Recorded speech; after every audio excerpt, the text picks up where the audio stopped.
The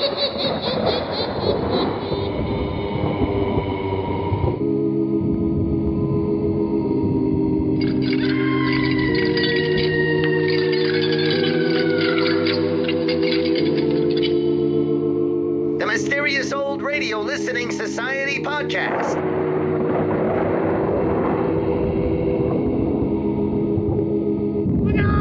Welcome to the Mysterious Old Radio Listening Society, a podcast dedicated to suspense, crime, and horror stories from the golden age of radio. I'm Eric. I'm Tim. And I'm Joshua. We love mysterious old-time radio stories, but do they stand the test of time? That's what we're here to find out. This week, we present another episode from our listener library, featuring suggestions from you, our mysterious listeners. Darrell writes, I came across your podcast shortly before Christmas and have been neglecting my loved ones ever since. I really enjoy listening to the old shows and especially enjoy listening to your analysis afterwards. You guys sound like you are just having fun and it really makes it worth listening to. I've been especially pleased at how you look at radio shows from around the world, including my home here in Canada. Porchlight, anyone? My favorites are always the suspense, horror, mystery shows, and especially ones set in a more futuristic or space setting, such as Hostess, Episode 19, or The Veldt, Episode 4. Is there any chance you could do something adapted from a Philip K. Dick story? He's my favorite author. Well, of course we can, Darrell, and my choice of adaptation is Colony from X-1. X-1 premiered on NBC April 24th, 1955. The first 15 episodes were recycled scripts from Dimension X, a short-lived science fiction anthology from 1950. But the rest of the series was comprised of new adaptations of stories by leading science fiction authors of the day, as well as original scripts from NBC staff writers Ernest Kinoy and George Lefferts. During its 3-year run, X-1 produced 126 episodes, including stories from Ray Bradbury, Robert Heinlein, Isaac Asimov, and of course, Philip K. Dick. In 2007, The New Yorker described Philip K. Dick as the California-raised and based science fiction writer who, beginning in the 1950s, wrote 44 speed-fueled novels, went crazy in the early 70s, and died in 1982, only 53. A cruel but accurate assessment. Despite winning the Hugo Award for his 1962 novel The Man in the High Castle, Dick spent most of his professional career in a state of near poverty. As the years passed, his stories became less commercial and focused more on metaphysics, theology, and drug abuse. Ironically, it wasn't until his death in 1982 that Hollywood began to express an interest in his work, beginning with Ridley Scott's Blade Runner, loosely based on Dick's 1968 novel Do Androids Dream of Electric Sheep, and continuing with films like Total Recall, Minority Report, and A Scanner Darkly, as well as Amazon's recent television adaptation of The Man in the High Castle. Today's story, Colony, is based on the short story of the same name first published in the June 1953 issue of Galaxy magazine. It was included in Dick's 1955 short story collection A Handful of Darkness, as well as the 1977 collection The Best of Philip K. Dick. In an introduction to the story, Dick made the following observation. The ultimate in paranoia is not when everyone is against you, but when everything is against you. What exactly does this mean? The only way to find out is to listen to Colony from X-1, originally broadcast October 10th, 1956. It's late at night, and a chill has set in. You're alone, and the only light you see is coming from an antique radio. Listen to the sounds coming from the speaker, listen to the music, and listen to the voices. Countdown for blast off. X-5, 4, 3, 2, X-1, fire.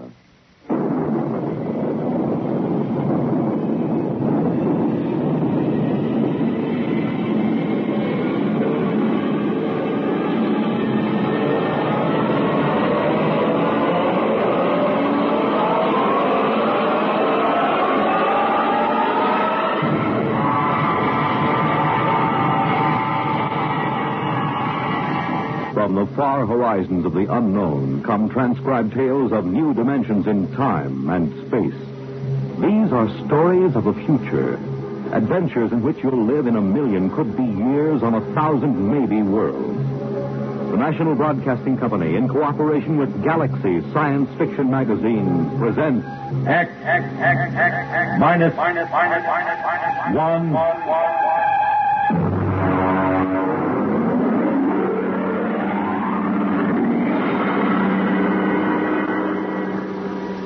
Tonight's story, Colony, by Philip K. Dick.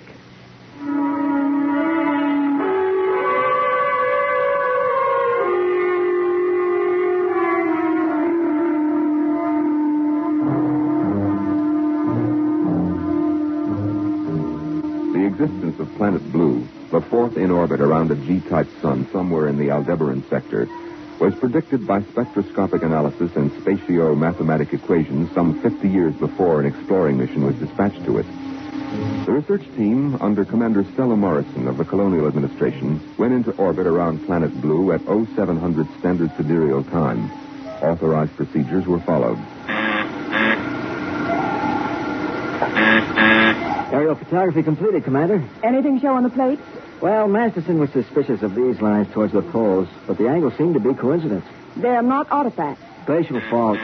Geological survey reports no volcanism. Mm-hmm. The launch is back. Dodge has a landing site pinpointed. Preliminary atmospheric tests look good. There's a 0.7 bulge in oxygen, but it's just enough to make you feel good. Looks like an open-air job. No pressure suits or condenser, man. Well, that's precisely what they thought on Centauri 1. And the whole expedition was wiped out by spores. Of course, I was assuming a favorable biocheck. Mm-hmm. Preliminary photographic survey, Mr. Wood. Thank you, Dodge. Do you want them played back here? We have them transcribed the tape. If you please, Lieutenant. 393. Al, pipe the photo tapes up here on 324. Looks like a green world, all right. Punch up the tape, if you please, Lieutenant.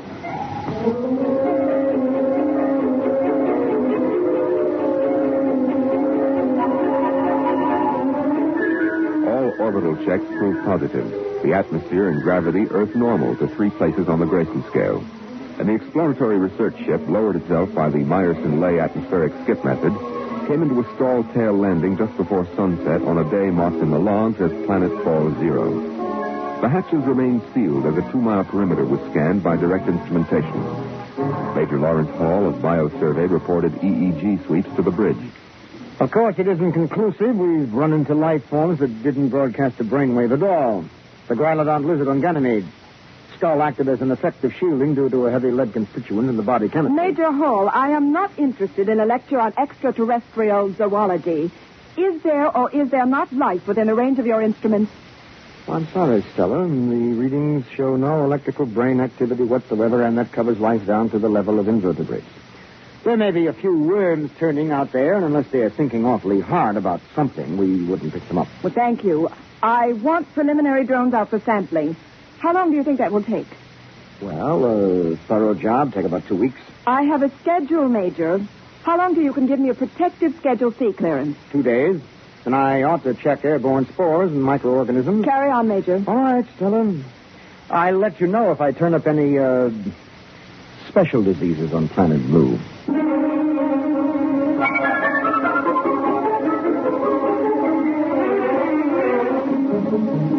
Drone sample missiles were dispatched at sunrise. Air scoops, ground samplers, and vegetation choppers returned to base, and the bio team instituted full prescribed tests. Immediately identifiable airborne dangers were ruled out. Outside of the possible allergenic action of pollens, Planet Blue was ruled safe for normal exploratory procedures, and the real work of the survey was gotten underway. Here's the morning report, Commander. 4 in sick bay, 3 ordered to light duty. What happened? Well, last night was liquor ration. Oh. Survey teams out in the field. Bio crew under Major Hall. Agronomy, ecological, geological, and deep map teams out. Any reports back? Deep map seems to think there's petroleum over to the north, and agronomy reports if you dropped a seed in this soil, you'd have to jump back to keep from being knocked over by the plant. Sounds pretty good. Commander, Blue is about as likely a spot for colonization as has been turned up since Harvey's planted in 27. Well, they'll be glad to hear that in Central. How long do you think until we can send back the clearance? I've checked with department chiefs. They all estimate about 2 or 3 days more until they're satisfied. All except Bio. Why is Major Hall dragging his feet? I don't know. Well, find out. And in the meantime, I'm going to call a staff meeting. Every day we can save on our report is important. If Blue is suitable for colonization, I don't want to waste a minute.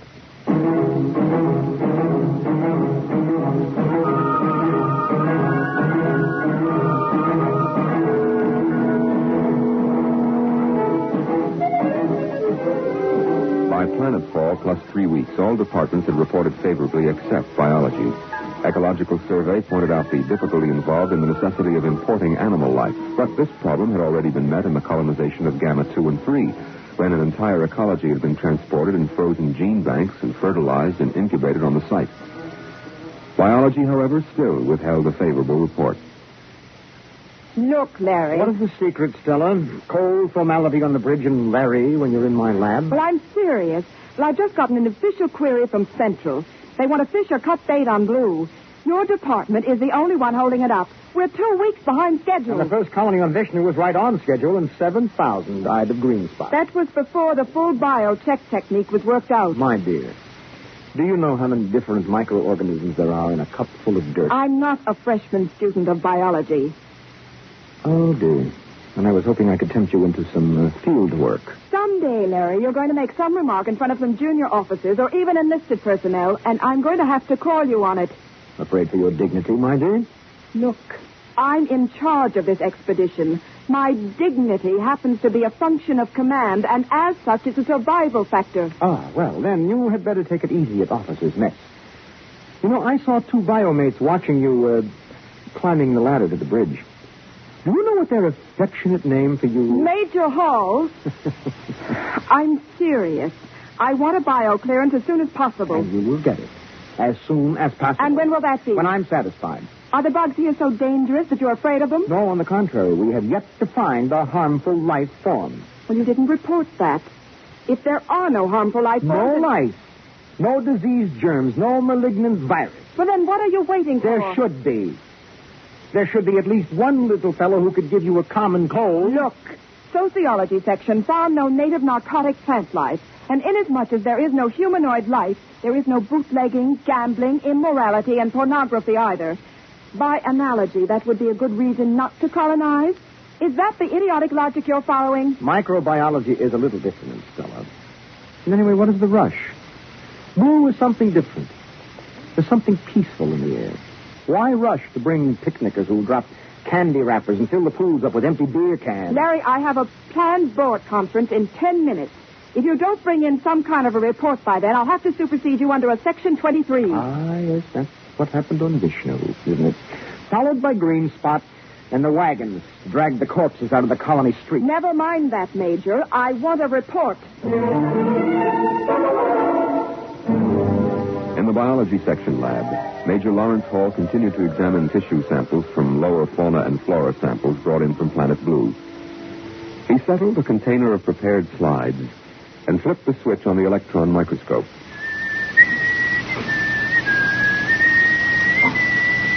Major Hall slid the first slide on the stage of the microscope and adjusted the focus knob. Come on. Ah, there you are. All right, come on, kid. Eat something. The microorganisms, a form of rotifer, displayed none of the characteristics of ferocity and aggression which were normal on several dozen other planets. Presently, however, Major Hall stopped whistling. Inasmuch as the 2 eyepieces of his microscope twisted suddenly around his windpipe and started to strangle him. Hall tore it, but they dug relentlessly into his throat, steel prongs closing like the claws of a trap.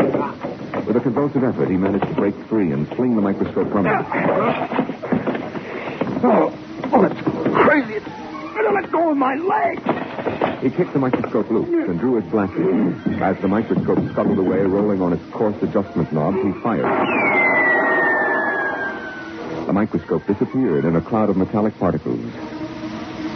The plans board of the research team was assembled in the officer's library. Commander Stella Morrison was outlining plans on a detailed aerial survey map. This long, flat area is ideal for the actual city. It has an adequate watershed in the hills here, and weather conditions vary sufficiently to give the settlers something to talk about. There are large deposits of various minerals. The colonists can set up their own factories. They won't have to do any importing. Over here is the biggest forest on the planet. If they have any sense, they'll leave us, but if they want to make newspapers out of it, that's not our concern. Now, all reports are in, except bio, and I think that before long we'll be getting... Stella! Major Hall, may I remind you that when the consul is in session, no one is permitted to interrupt... Come to my lab. Look, Hall, if you're not feeling well, you look a little sick. Yes, well, I should be. My microscope just tried to strangle me. Oh, I see. It almost got me, but I blasted it. But that's not the worst. It isn't? No. The microscope is still there. After I blasted it, I found it under the lab bench. Untouched. Look, Major, you sure you don't need a psych test? Well, I don't know. I suppose it does sound a little... You look post-trauma to me. Huh? Oh. Well, you're right. Well, I'm sorry. I'm sorry. Commander. Put Major Hall on psycho report. I think we'll have to proceed to order colonization here without him.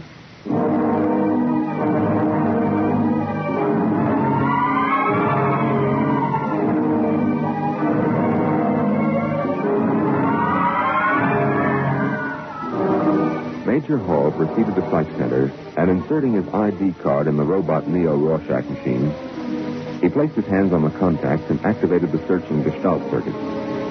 Presently, the green light flashed, indicating tentative diagnosis. Major Hall hit the response key. Severe disturbance. Instability ratio above 10. And that's over danger, isn't it? Yes. 8 is danger. 10 is unusual, especially for a person of your index. Your norm is 4. Yeah, I know. I require more data to determine whether this unusual instability ratio is an aberrant reaction or is normal survival oriented. Well, I can't tell you anymore. It is illegal to hold back information during a robo-psych test. You will deliberately distort diagnosis, which is punishable by 6 months forfeiture of pay and allowances, or such other penalty as a court-martial may direct. Thanks a heap. Now, look, do you record a high degree of unbalance for me? There is a high degree of psychic disorganization, but what it signifies, or its etiology, I am unable to determine without further data. Okay. Well, just take a tip from me. Stay away from homicidal microscopes. That is an interesting Freudian slip. You undoubtedly mean homicidal maniacs, not microscopes. This indicates a possible maladjustment in the area of your specialty. Oh, why don't you go grease your egg? I will consider that suggestion.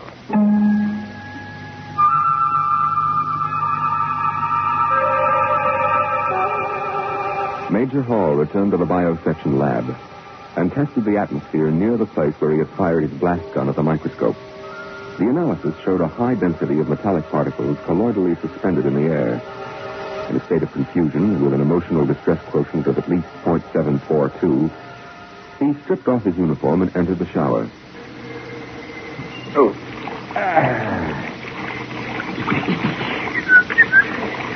well, you can't expect anybody to believe a story like that. I must be off my rocker.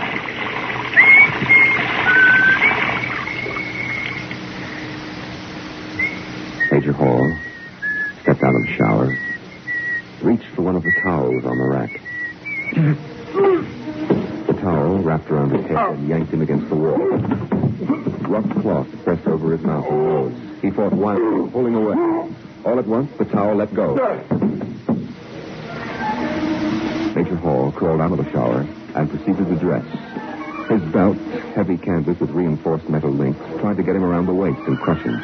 The belt, being a heavy-duty issue, was strong, and they rolled on the floor until Hall was able to reach his blaster. He threw himself down in a chair to regain his breath.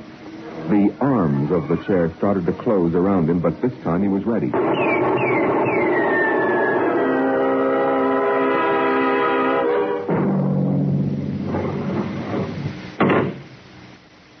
Major, I don't believe you were announced. Look, Commander, Stella. You're armed. You know the regulations I'm sorry, Stella. This is important. Well, what do you want?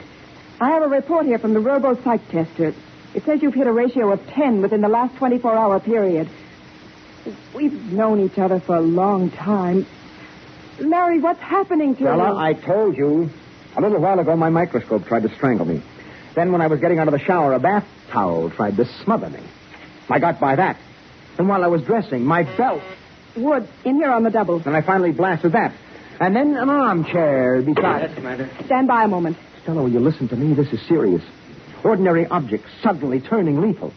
Maybe this is what we've been looking for. Maybe this is... Your microscope tried to kill you? I told you, its stems got me here around the windpipe. No one else saw this happen? No. I blasted it, and then I found it again perfectly all right. I see. Wood. Yes, ma'am. Get 2 guards and take Major Hall down to Captain Taylor in sickbay. Have him confined until he can be sent back to Terra for examination. Listen, Stella. Sorry, Major. You can't prove this story, and we'll just have to assume it's a psychotic projection on your part. And we can't afford to have any psychotics running around loose on this planet. Wood, carry on.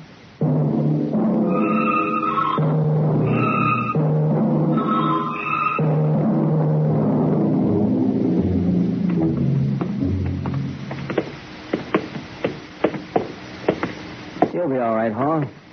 Back on Earth, they can clear a thing like this up in a few weeks.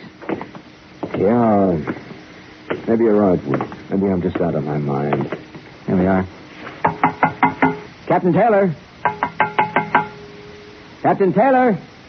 He should be in. Captain. The hatch is locked. Taylor, what's the matter? That scatter rug is choking him. Pull. But quick before he's crushed. Grab that rug.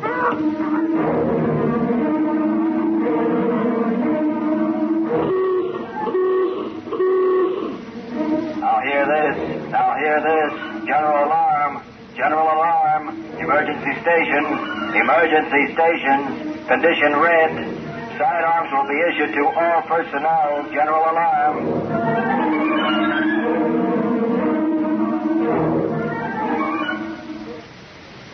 Captain Taylor tells me the rug came from Terra. His grandmother braided it. That's what I was trying to tell you. It was not the rug that attacked them. Then what was it? Something that looked like this rug. And it was something that looked like a microscope that went for me. And the towel and the belt. You mean there's some life form that can imitate anything? Yes, it seems so. And it's deadly.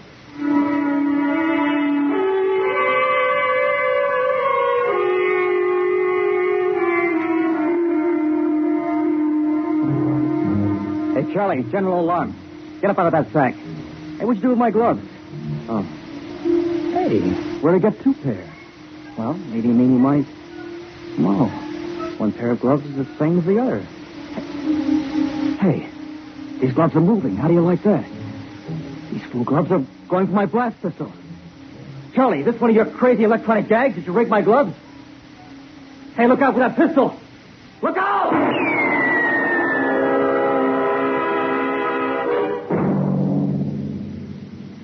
Commander, there's another casualty. Lieutenant Dodds. What happened? I don't know. He seems to have shot himself. Oh, no. Stella, I think that I have something. Dodds is dead. Look, we know that this thing can camouflage itself. It can imitate any object it leans up against.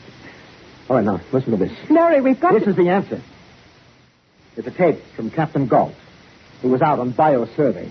He had a float mic on. He was talking to the operator at base. Now, listen to this. Head for home now. What's this emergency about? Hourglass Stella having hysterics? That's funny. I swear I parked my bucket over by those trees. Well, here anyway. Heat up some coffee for me. I'll be in a couple. Yeah, that's funny. There's another bucket over by the trees. Where'd this one come from? Let me out. The thing's stuck. It's folding up around me. Joe, get a squad out here. Joe. Acid. I can't get out. It's digestive fluid. Get somebody out here before. His transmission just stopped. All right, now we're up against some organic form of life, and there should be some way to destroy it. We've already blasted a few, but we don't know how many more there are.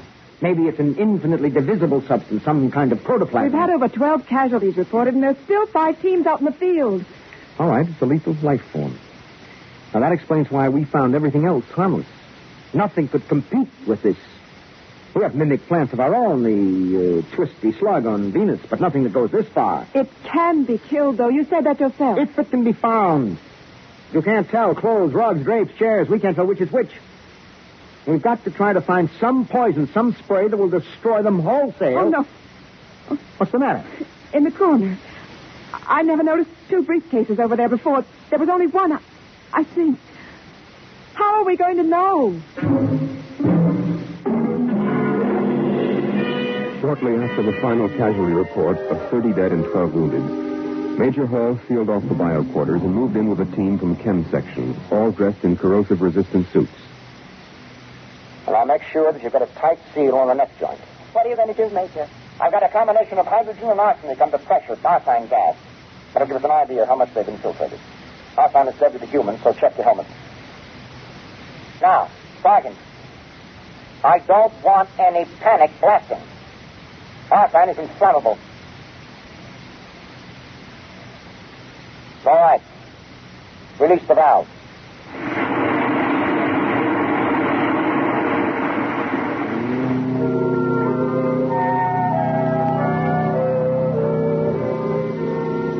As the gas filled the room, the first to go was a filing cabinet, which melted and oozed to the floor, followed by pipettes, Bunsen burners, bell jars, and test tubes.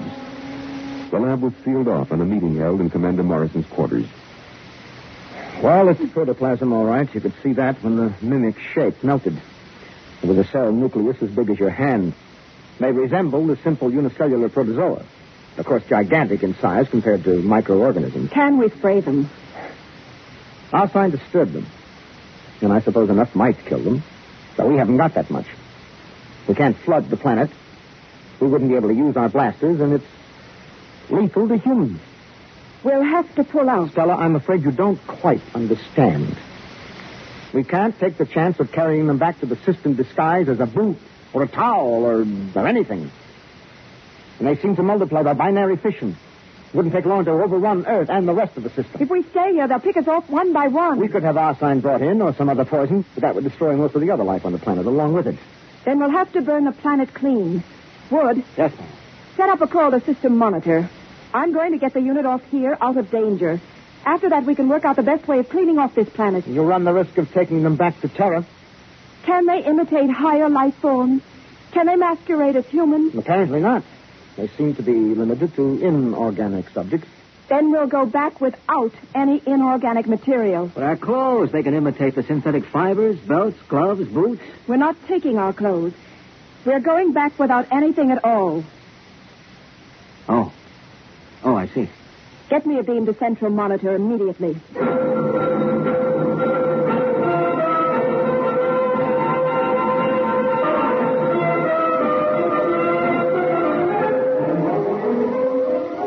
The nearest cruiser was 2 light hours away, Captain Daniel Davis commanding. Tight beam communication was established after coordinates were flashed from central monitor. This is Captain Davis. Can you read me? I read you. Commander Morrison here. Captain, you are to make a planetfall as soon as possible at coordinates to be supplied you. We are going to board your ship naked. Naked? That's right. That's, well, When will you land? at about 1,500 hours, I'd say. Captain, would it be possible for your men to... I'll have my crew below decks. We'll land on robot control. Thank you. Wood, sign off the transmission. Yes, ma'am. There was some objection among the enlisted personnel, particularly in the women's quarters. The ship landed at 1,200 hours, 3 hours sooner than expected. All hands disrobe immediately. All personnel report to field, ready to embark. So soon? I didn't hear the ship land. It's there, all right. We'd better go. Larry. Mm-hmm. Larry, you go ahead. I'd rather get ready alone.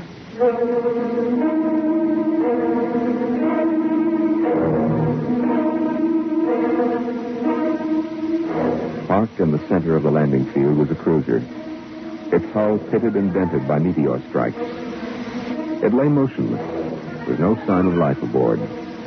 A crowd of naked people was moving across the field, blinking in the bright sunlight. Commander Stella Morrison, without any sign of rank apparent, paused on the ramp and spoke to Major Lawrence Hall beside her. Larry. Yeah? What is it? I'm scared. Why? I don't know. Psychological reaction. Forget it. It's a reaction to nudity carried over from early childhood. Come on, we're holding up the line. Larry, I want to go back. Stella, look. Now, at least Davis kept his promise. There are no enlisted men lining the hatches to enjoy the view. You see? It's dark in there. There's nothing to worry about. Come on. Up you go.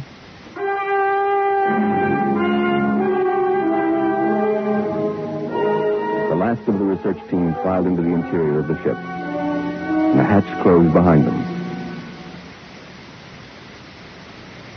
At exactly 1500 hours, Captain Daniel Davis landed his ship in the center of the field. Automatic relays opened the main lock hatch and lowered the ramp. Davis and his staff sat in the control cabin waiting. Oh, how you like that? Where are they? Well, maybe the whole fool thing is a joke. We've waited an hour already. They waited. And waited. But no one came.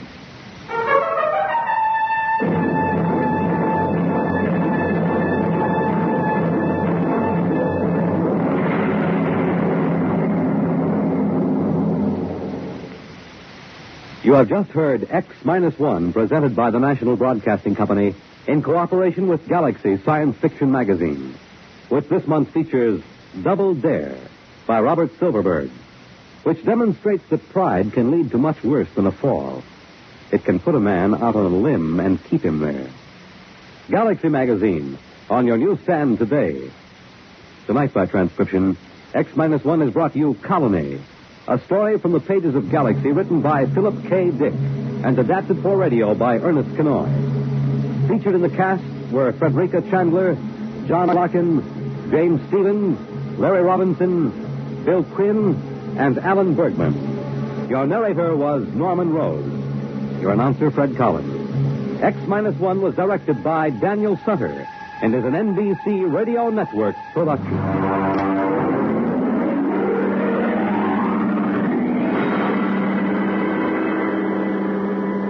That was The Colony from X-1 here on the Mysterious Old Radio Listening Society podcast. Once again, I'm Eric. I'm Tim. And I'm Joshua. That was a listener request from our library of listener requests that we're foraging through this summer.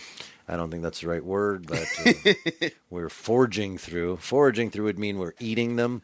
Trying to find food to live. And that came from who again? Darrell. Darrell recommended that to us. Tell us why you picked this one. Well, I wanted to pick something from the Golden Age, and there really are only two adaptations, both from X-1. It's this story and another one called The Defenders.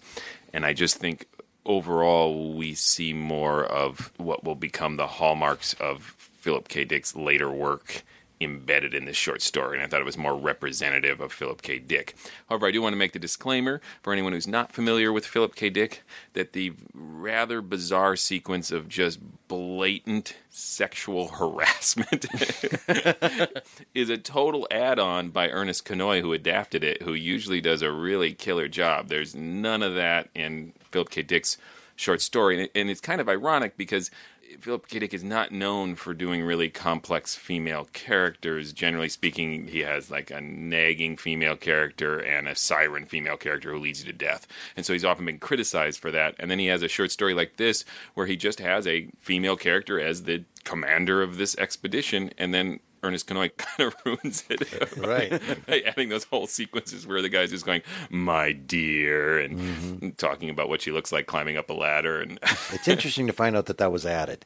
First of all, I really loved the character of the woman. Major Hall. Yeah, and very cool, especially for the time and all those things we talk about a lot. And then you get to the point where that guy's harassing her and being a jerk, right? Mm-hmm. I think it's on purpose to motivate her dismissiveness of him when he comes back to her and says, "The microscope attacked me." If he was not like that to her, if he was likable, if there wasn't that adversarial establishment of that, then perhaps she might have said, "What now? Take me in there and show me." But because would you when someone says they were attacked by a microscope? But it still helps the story along in the sense that, first of all, we hate the guy, and second of all, it explains her dismissiveness of, okay, all right, why don't you go lay down? You're press crazy. Press the psych button. Yeah, press the psych button and get the psych robot in here because you're crazy. She might have been more willing to listen, and I think it's on purpose to set that up for that situation. You could be right there. One of the things I find interesting, though, is she articulates a really almost feminist argument when he is asking why she's always so cold and formal, and she basically makes that argument that as a woman in a position of leadership that her dignity is a function of command and as such is a survival factor. And so, I don't know if that's accidental that it resonates to a modern ear that this female character would have to be more professional than the men around her to keep this position. Right. Because of the way people would look at her. Again, it's hard to wade backwards in time and figure out intent. And I don't want to sidetrack us on that because it's a little blip, and you read it one way, but I did want to point out in defense of Philip K. Dick that he didn't and write ironically that. has some other egregious things in his other work, but it's like, oh, this was a story without it. Why? Yeah, I do think it actually helps propel that moment of her not listening to him. And makes us not like him and makes us root for the microscope to kill him. Come on, Towel. Come on, Towel. Take him down.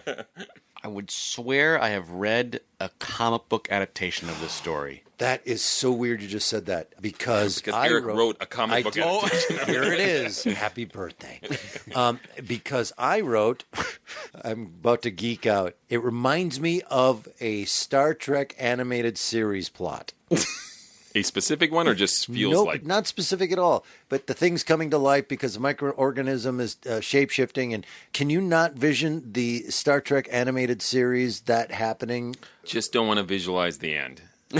No, not the end. Or wait, maybe I do. So it reminds you of a comic book adaptation of something of this. I remember there was a comic book series that was Twisted Tales. It was a little independent comic book series back in the 80s when I was collecting. And there was a sci-fi title that went along with that I would swear this was adapted in that sci-fi It title. might have been. It's a fairly reprinted Philip K. Dick story. And, I mean, according to some things that I read online, that bastion of truth, the internet, some people identified elements of this original story as being firsts, like the robot psychiatrist that he goes and interacts with. They cut it for the radio adaptation, but there's also a robot door that they have to argue with to get into the captain's office in the story, which is very like something straight out of Douglas Adams. And so there may have been adaptations you had read, but it's also that I think he's using a lot of tropes for the first time. With the door added to it, we're close to Pee-wee's Playhouse here. A lot of inanimate objects with names coming to life. Flory. I wanted to... That's an actual character from Pee-wee's Playhouse, by the way. The floor was named Flory. Anyway, go on. I really, really enjoyed the writing of this, that you are introduced to the characters, and this, I think, is endemic to science fiction, of you just watch them do their jobs. Mm-hmm. There's not any really off-hours conversation, this is who I am, this is what I'm interested in. It really just is, this is what I need you to do it or not do it. And it was right about the time when I started thinking, like, wow, all I'm seeing now is just people doing their jobs, and I'm getting their characters, and I'm getting the story. Once I realized it, the story transitioned, and you start getting conversations and interactions. Yeah, it's interesting. The original short story starts with the scene of Hall being attacked by his microscope, and just sort of takes off from there. But I think you're right. It's part of this era of science fiction in the 50s, and particularly X-1 loved to do the procedural stuff. Yeah. To narrate all the information about how they found the planet and all the tasks they need to complete right up at the front of the story. Yeah, X-1 has this cool aspect to it that even though we're in the future and we have all of these fascinating things and we're traveling to other planets, that it's just a job. Yeah, it's mundane. It's mundane and it's work. It's what I've always said about Star Trek. Just once I wanted to push a button and go, I don't know, it's frozen. I got this spinning wheel thing. And, like everything works too perfectly and there's never a moment of the things that we struggle with on a daily basis. But they do in X-1. They're just real people, but they have different sparkly clothes in the future. At least that's what I picture. Sparkly clothing. So yeah, naked space party coming, right? I mean, to me, that's what makes this episode. And there's two different reasons for it. I mean, one, it's just sort of shocking. You're like, wait, what? There is a bunch of naked space people who just were eaten by an amoeba disguised as a spaceship, and that's how the story ends. Wow. But I also think it works well, besides that shock factor, as a good piece of suspense, because it had me tricked. I did not see that end coming. Yeah. It carefully disguised it enough that it played fair, and then in the exact moment that he wants you to figure it out, you figure it out. Yeah, not too soon, but not too late. And you got to be focused at that point, not let your mind drift. can happen listening to old-time radio, like, oh, right, I got to go get the pizza out of the oven or whatever. Like, you know what I mean? When your mind drifts, unlike television or visual things, you can stay focused. It keeps telling you what's going on. Yeah. With audio and theater of the mind, you drift for a second. You can be lost, right? You have to. It requires a certain amount of focus.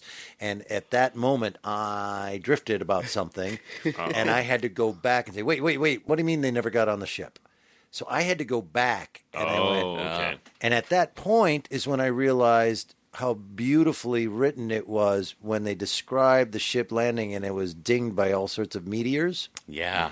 I mean, it took on every element and aspect and detail of what that ship should look like. And it was set up earlier when Hall comments that microscope functioned like a microscope. Yep. All the clues are laid out. It's almost like a little mystery. He foreshadows all these things.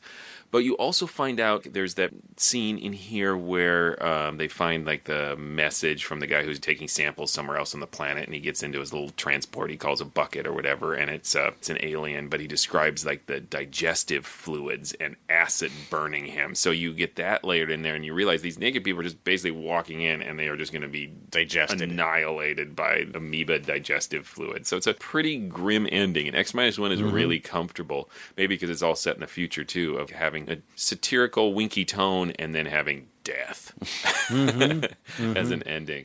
Yeah, and the amoeba, whatever it is, did a really great job of tricking them into getting naked so he doesn't have to spit their clothing out. I mean, so good that they insisted on it. Yes.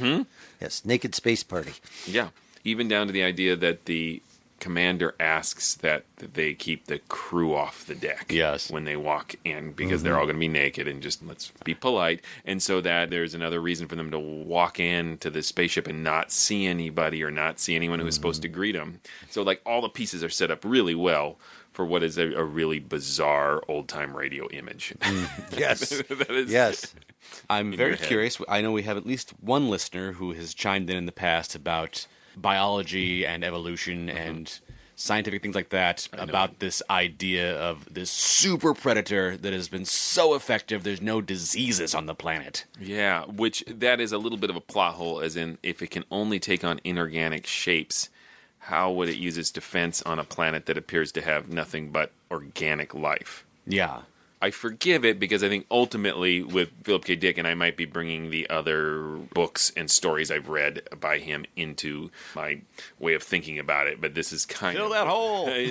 It's a piece of satire, and these aliens function as materialism here, and I think the idea of our things turning on us is at the crux of this story. The line gets cut but from the original story. The captain who's attacked by the rug that his grandma made him. In the original story, has this great line where he's like, "My grandma made that. I trusted that rug completely." and I think that Why line, would you cut that line? I feel like Why? I feel like that line tells you what the satire is if we showed up on the planet and it was aliens who attacked us and killed us, we'd be like, well, that's reasonable. But it's like our stuff. Yeah. And there's also the lines where Hall's kind of disgusted at the idea, like if this gets approved to be a colony planet, he's already thinking about this, the stuff, the empty beer cans and the picnickers and the stuff that's going to be brought there. So I think that is the point of satire. Turn this forest into newspapers or leave it where it is. Yeah, materialism and environmentalism jabs going on in here too. Yep. But I trust this rug completely is a line that should not have been cut. Oh, does our store do rugs? Oh, okay. So I have to do our mysterious old radio rug. We'll look into that. I trust this rug completely. Right. If we can get a rug that says that on it, we'll sell 2 of them. That means one of us is not going to buy one? Yeah. So, any other thoughts, observations? It's totally not the main focus of the story, but I was just so enthralled with the bureaucracy of, like, we're all on board. We're just waiting for Bio to do their thing, and the pressure of, like, I just sign off on this, or do I drag my feet and do the job I'm supposed to do? And at the same time, you get the idea, in contrast to that everyday bureaucracy side, that real lives hang in the balance. Yeah. It's not as dire as Cold Equations, which we listened to a month or so back from X-1, but it's another story that talks about space travel being super dangerous. About if they're wrong, if they take off and bring some of these shapeshifters to Earth, that could be the end of Earth. I do like how that sits side by side, the huge responsibility and the just paper-pushing aspect of it. All right, let's bring this to a vote. Tim. This is classic radio sci-fi. I mean, it's almost the definition. It's be the model against which other classic sci-fi must compete. So I'd say classic. This is a personal classic for me of X-1. I mean, it's a little outside of our podcast range because, I mean, it is more satirical, I think, than suspenseful, in my opinion. But I love it to death, and I consider it a personal classic. It has a robot Neo Rorschach machine. How can you not love that? Right. I'll disagree with you, Joshua, that I think it falls directly into our podcast. I think it is suspenseful, and I think it's brilliant. And this is X-1, and I loved it. And I don't. Wow, and right. he usually doesn't like X-1. I don't like. I struggle with X-1, as you know, and I really enjoyed this for It's every. the nudity, isn't it, Eric? You're like, finally. I had to replay that. Some PG-13 theater of the mind. I had to keep going over and over and over again, going back. From what Tim said, I liked the mundane, the everydayness of the beginning of it. I liked how they're just people doing their jobs. I liked that there was something very silly at first about these things coming to life that became terrifying. Yeah, well, like when the guy puts on the gloves and shoots himself. So it's like this absurdity and macabre at the same time. And I love the ending. And as we've discovered in the last few weeks, you can easily kill a story if you just don't end it at the right time or the right way, no matter how good it's going.